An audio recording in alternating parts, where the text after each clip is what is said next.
Bapak Ibu Saudara yang kekasih di dalam Tuhan Yesus Kristus, kita bersyukur kepada Tuhan karena hari ini kita dilayakkan Tuhan untuk beribadah, merayakan kenaikan Tuhan Yesus Kristus ke surga.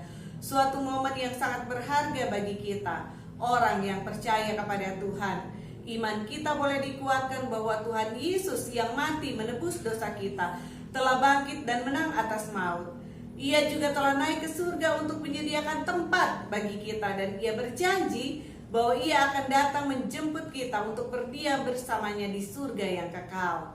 Peristiwa kenaikan Tuhan Yesus ke surga ini adalah suatu bukti tentang kebenaran firman Tuhan yang Tuhan Yesus sendiri telah katakan kepada kita bahwa Ia bukan berasal dari dunia ini, melainkan berasal dari Bapa, dan Ia telah kembali kepada Bapa di dalam kemuliaan kenaikannya ke surga yang disaksikan oleh para muridnya. Itulah iman kita, orang yang percaya kepadanya. Mari kita satu di dalam doa. Bapa di dalam surga, kami bersyukur kepadamu Tuhan, karena pada pagi hari ini kami boleh dilawat lagi oleh kebenaran firman-Mu Tuhan. Biarlah Tuhan Engkau berbicara kepada kami pribadi lepas pribadi, sehingga setiap kami diberkati oleh Tuhan. Firman Tuhan menjadi suluh yang menerangi langkah kehidupan kami, supaya kami boleh berjalan di dalam jalan kehendak-Mu Tuhan. Berfirmanlah Tuhan, dan kami semua siap untuk mendengarkan firman-Mu. Dalam nama Tuhan Yesus kami berdoa. Amin. Bapak Ibu Saudara yang kekasih di dalam Tuhan Yesus Kristus, di dalam ibadah kenaikan Tuhan Yesus saat ini, kita akan merenungkan firman Tuhan dengan tema mengenal dan mengalami Kristus, dengan bacaan firman Tuhan dari Efesus pasal yang pertama ayat 15 sampai dengan ayat yang ke-23. Bapak Ibu Saudara yang kekasih di dalam Tuhan Yesus Kristus, pekabaran Injil telah berkembang sangat pesat. Apalagi dalam keadaan dunia saat ini, di mana perkembangan teknologi yang semakin canggih membuat berita Injil dapat menjangkau sampai di pelosok desa. Ada banyak orang yang telah mendengar tentang Injil Kristus, namun mengapa banyak di antara mereka yang belum percaya kepada Kristus? Iman bukan hanya soal mendengar, melihat dan tahu, tetapi berbicara tentang pengalaman hidup bersama dengan Tuhan di dalam kehidupan sehari-hari. Bagaimana seseorang merasakan karya Tuhan itu nyata di dalam kehidupannya. Karena itu tema perenungan kita kali ini, mengenal dan mengalami Kristus. Bapak Ibu Saudara, kita akan membaca dari kitab Efesus, di mana dalam bagian pembacaan firman Tuhan itu berisi tentang doa Paulus bagi jemaat Efesus agar mereka mengenal dan mengalami Kristus, kehidupan mereka, iman mereka, dan pengharapan mereka dikuatkan oleh pengenalan mereka akan Kristus. Panggilan mereka sebagai orang beriman diperteguh. Kemuliaan Kristus semakin nyata melalui kehidupan mereka. Kuasa Kristus memampukan mereka untuk menjalani hidup dan memberitakan Injil. Melalui doa Paulus ini ada 3 hal yang akan kita renungkan bersama-sama. Yang pertama adalah mengenal Tuhan dengan benar. Kita akan lihat di ayat yang ke-15 sampai dengan ayat yang ke-17. Karena itu, setelah aku mendengar tentang imanmu dalam Tuhan Yesus dan tentang kasihmu terhadap semua orang kudus, aku pun tidak berhenti mengucap syukur karena kamu. Dan aku selalu mengingat kamu dalam doaku dan meminta kepada Allah, Tuhan kita Yesus Kristus, yaitu Bapa yang mulia itu, supaya Ia memberikan kepadamu roh hikmat dan wahyu untuk mengenal Dia dengan benar. Bapak Ibu Saudara yang kekasih di dalam Tuhan Yesus Kristus, ada banyak orang yang pernah mendengar tentang siapa Tuhan Yesus. Bahkan ada banyak orang Kristen yang tahu tentang Kristus, namun tidak semua dari mereka mengenal Kristus secara pribadi. Dari bacaan tadi kita melihat bahwa Paulus mendengar bahwa jemaat Efesus adalah jemaat yang bertumbuh dalam iman kepada Tuhan Yesus, dan iman mereka ditunjukkan melalui pelayanan kasih terhadap semua orang kudus atau semua orang percaya, dan secara khusus terhadap para pelayan Tuhan.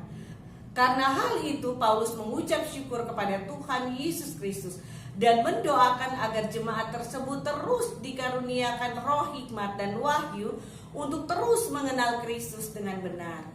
Di sini kita melihat Paulus mengungkapkan bahwa untuk terus mengenal Tuhan Yesus dengan benar, kita membutuhkan roh hikmat dan wahyu. Roh hikmat dan wahyu dikaruniakan Tuhan kepada setiap orang yang percaya kepadanya untuk terus dan semakin mengenalnya secara pribadi. Wahyu adalah firman Tuhan yang dinyatakan Allah kepada orang percaya, dan roh hikmat adalah Roh Kudus yang menolong kita untuk memahami firman Tuhan. Ada banyak orang yang mendengarkan firman Tuhan, namun tidak semua mengerti firman itu. Mengapa? Karena ia tidak membuka hatinya untuk dipenuhi oleh Roh Kudus. Padahal firman Tuhan hanya bisa dipahami jika Roh Kudus menguasai hati dan pikiran orang tersebut. Karena itu, marilah kita membuka hati kita seluas-luasnya untuk dipenuhi oleh Roh Kudus, sehingga setiap firman Tuhan yang dinyatakan kepada kita boleh kita pahami dan kita melakukannya di dalam kehidupan kita hari lepas hari. Yang kedua adalah mengenal dan mengalami kekayaan Kristus melalui iman kepadanya. Mari kita lihat di ayat yang ke-18 sampai dengan ayat 21, demikian firman Tuhan. Dan supaya ia menjadikan mata hatimu terang, agar kamu mengerti pengharapan apakah yang terkandung dalam panggilannya, betapa kayanya kemuliaan bagian yang ditentukannya bagi orang-orang kudus, dan betapa hebat kuasanya bagi kita yang percaya sesuai dengan kekuatan kuasanya yang dikerjakannya di dalam Kristus dengan membangkitkan dia dari antara orang mati dan mendudukkan dia di sebelah kanannya di surga, jauh lebih tinggi dari segala pemerintah dan penguasa dan kekuasaan dan kerajaan dan tiap-tiap nama yang dapat disebut, bukan hanya di dunia ini saja melainkan juga di dunia yang akan datang. Bapak Ibu Saudara yang kekasih di dalam Tuhan Yesus Kristus, jemaat Efesus telah menerima Tuhan Yesus sebagai Tuhan dan Juru Selamat mereka. Maka Paulus berdoa agar jemaat Efesus terus-menerus dikaruniakan mata hati yang terang atau terbuka, sehingga dapat jelas memahami tentang pengharapan yang diberikan Tuhan melalui panggilan mereka menjadi orang percaya. Paulus berdoa agar mata iman jemaat Efesus terbuka, memandang kekayaan kemuliaan Allah serta berkat-berkat rohani yang disediakan Allah bagi orang-orang yang dikuduskan Tuhan, juga mengalami pengalaman-pengalaman hidup bersama dengan Tuhan. Mata rohani seorang percaya dapat menjadi terbuka atau terang bila Roh Kudus diam di dalam hatinya. Ia dapat memahami hikmat Tuhan atau firman Tuhan atau wahyu Tuhan yang didengarnya, yang dengannya memberikan pengharapan serta akan menuntunnya pada seluruh kebenaran Allah. Di dalam jalan kebenaran Allah terdapat berkat-berkat rohani yang sangat kaya dan penuh dengan kemuliaan yang sudah disediakan Allah untuk dinikmati oleh orang percaya. Bagi kita orang percaya, Allah mengaruniakan rohnya di dalam kita agar kita memahami firman Tuhan serta memiliki pengalaman rohani bersama dengan Tuhan, yang dengannya membuat iman kita makin bertumbuh, mata rohani kita terbuka, kita memahami firman-Nya, kita bertumbuh dalam firman-Nya, dan pengharapan kita akan Dia semakin dikuatkan. Kita mengalami kuasa Allah dan mujizat Tuhan terjadi di dalam dan melalui kehidupan kita. Kita mengalami kemuliaan Allah. Kita dimuliakan oleh Allah. Nama Tuhan dimuliakan di dalam dan melalui kehidupan kita. Allah memakai kita menjadi alat di tangan Tuhan untuk menjadi perpanjangan karya Kristus bagi dunia ini, menunjukkan betapa hebat dan dahsyat Tuhan kita kepada dunia ini melalui kita, bahwa Ia adalah Tuhan yang lahir, mati, namun bangkit, menang, dan naik ke surga untuk menyediakan tempat bagi kita. Tuhan tidak meninggalkan kita di dunia ini, namun Ia mengaruniakan Roh Kudus-Nya untuk menuntun langkah kehidupan kita.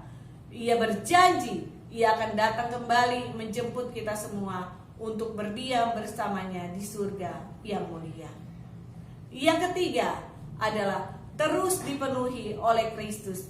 Kita akan lihat di ayat yang ke-22 sampai dengan ayat yang ke-23, firman Tuhan berkata, dan segala sesuatu telah diletakkannya di bawah kaki Kristus, dan dia telah diberikannya kepada jemaat sebagai kepala dari segala yang ada.